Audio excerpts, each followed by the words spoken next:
Rava, c'est un des grands rabbins talmudistes qui, pour le jour de Shabbat, il s'affairait à saler le poisson qui s'appelle shivuta. Qu'est-ce qu'il a de particulier le mot shivuta? Alors il y a deux choses. La première des choses, c'est parce que shivuta, ça vient du mot Shabbatai. Ça s'écrit pas la même chose. Shabbatai, c'est la planète Saturne, dont le nom Shabbat est inclus dedans. Shabbat, c'est l'inactivité. Shabbatai est une planète de l'inactivité. Le mot Shivuta, qui veut dire le poisson, il est écrit avec une tête. Mais ce sont des lettres. Le tête et le tav, ce sont des lettres interchangeables.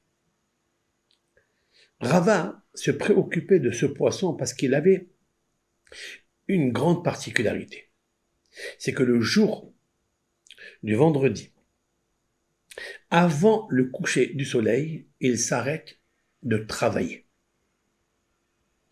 Il s'arrête de nager, de chasser, de déraciner des herbes, des algues pour se nourrir.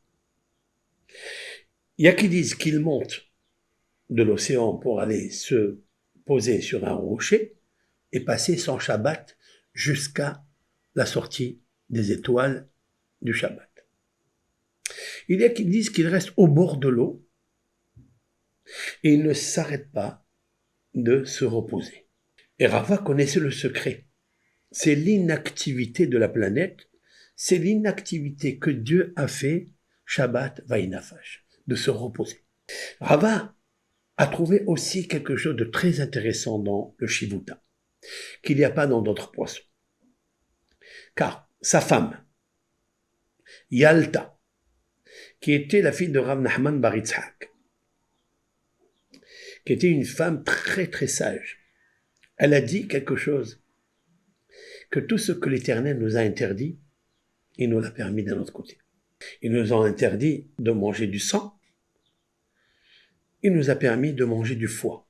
Le foie est un organe complètement rempli de sang.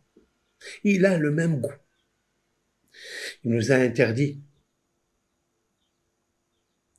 de manger du porc, bien sûr pour la communauté juive, et il nous a permis de manger le cerveau qui se trouve dans la tête de ce poisson Shivuta.